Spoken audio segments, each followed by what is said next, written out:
with the historical context, with the North and race. What comes to our minds when we talk about North and race? Well, the multicultural issues that most of the time England used to have back then. So, but in this case, we're going to take a look into the three principal factors that were involved in those situations.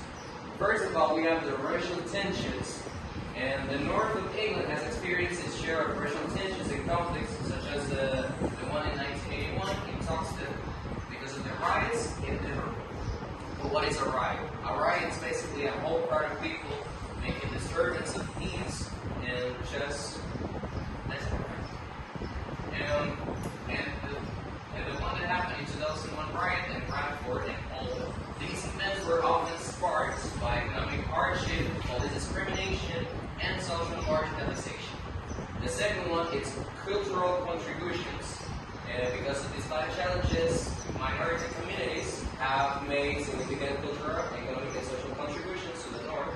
For example, like festivals, cuisines, music, businesses from these communities have reached northern cities. And the last one is contemporary issues. Today, the north of England continues to grapple with issues of race, integration, and economic inequality. However, it also showcases examples of successful multicultural communities and ongoing efforts to address these challenges. This part was Gina's part. She couldn't make it today, so I'm going to cover up this part. The post-war integrations, remember that we're talking about race in here. So we're going to have like some things with English people, and foreign people. After World War II, the United Kingdom experienced significant immigrations, primarily driven by several factors. We got shortages.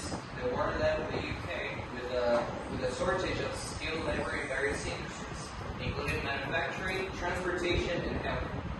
To fill these gaps, the British government actively encouraged immigration from Commonwealth countries such as Jamaica, India, and Pakistan. The Commonwealth is a term that most of us already know because it was like implemented by Queen Elizabeth II just to reunite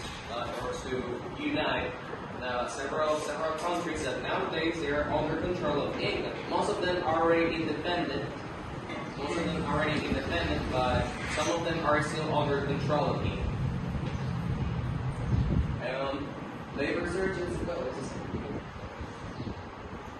thriving the workplace. Post-war economic work, the UK experienced a period of economic expansion between the 1950s and 60s, which further fueled demand for labor attracting immigrants.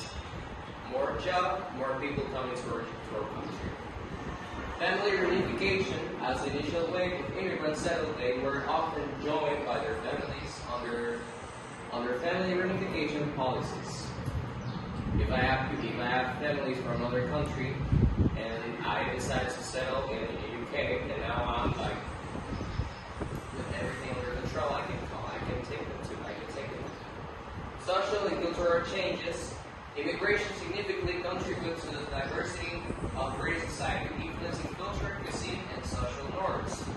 When we have foreign people going in our country, we must know that we're going to be like, or we must be connected with their culture as well.